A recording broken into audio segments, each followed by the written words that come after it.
안녕하세요, 여러분. Welcome back for another lesson. So, step 4 na tayo.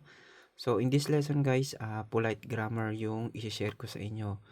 Yung gamit na iyeyo, tapos yeyo.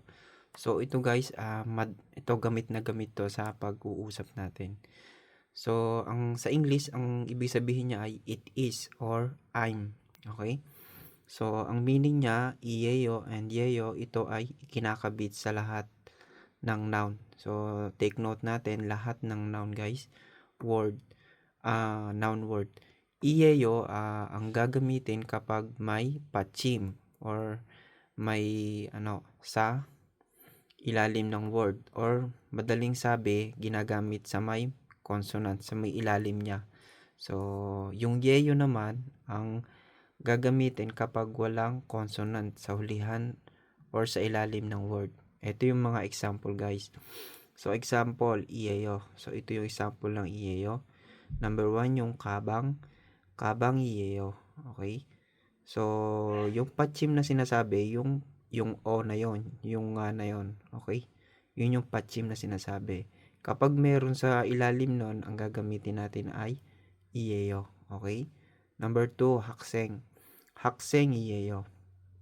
So, ayan, may o din siya sa ilalim, kaya iye yung gagamitin natin. So, anong ibig sabihin yan?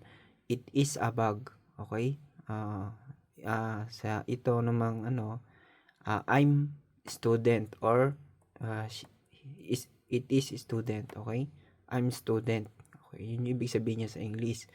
Number 3, sadyang nim. Sadyang nimiyeyo. Okay?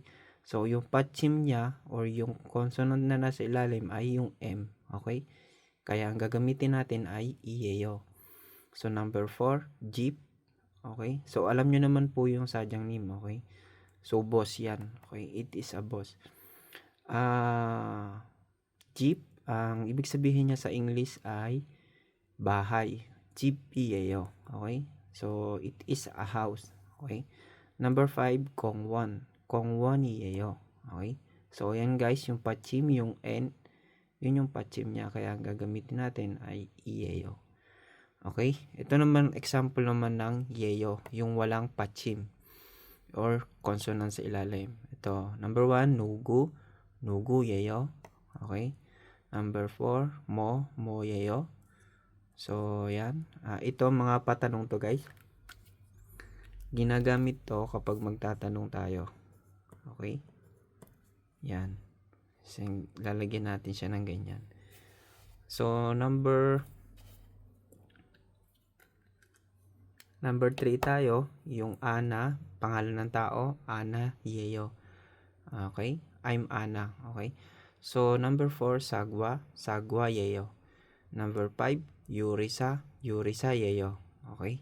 So, ganyan guys. Walang mga consonant sa ilalim. Ibig sabihin, in short, puro mga vowel yung hulihan ng word. Okay? Ang gagamitin ay yeyo. Okay? Puro vowel, walang consonant. Okay So, ito yung sample conversation na gamit natin ay yung iyeyo and yeyo. Example conversation, itong si A, sabi niya, ku saramon, nugu yeyo. Sino daw yung tao na yon? Ibig sabihin, sino yung tao na yon? Sabi naman ni B, sabi naman ng kausap niya, ku saramon, chingu yeyo. Sabi niya, yung tao na yon, kaibigan ko yon. Okay? Tapos ito pa isa, sabi ni A, Anna si 생일은 언제예요? So, tinatanong niya kung kailan yung birthday. 언제예요? Tatandaan nyo guys ha. Sagot ni B, 1990년 7월 par이에요. Okay? Nakakabulol yung par이에요. Okay? So, yun yung ito yung birthday ko. So, ganyan natin sasabihin guys. Kapag sinabi natin, gagamitin natin yung iyeyo. Okay? Ito naman yung exercises conjugation. So, ito yung mga gagawin nyo guys. Yung papracticein nyo. Kumbaga, ito yung assignment. Talyok. So, i-conjugate nyo to gamit ng iyeyo, iyeyo and yeyo. Okay? So, ano yung idudugtong nyo dyan? So, yan. So, and then, yung kung matapos nyo yung assignment na to, ipakipicture nyo and then, i-comment nyo po.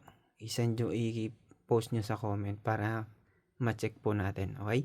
So, ito yung practice conversation. So, sabi ni A, John Wabonhoga, moyeyo. So, ano daw ba yung number mo? So, ano yung sagot mo? Okay? So, kung simple lang tong, kung para sa'yo, simple lang tong ganitong grammar, ano yung sagot mo dito? Sige. Okay? So, hanggang nyo lang guys. Salamat sa panonood and thank you and God bless.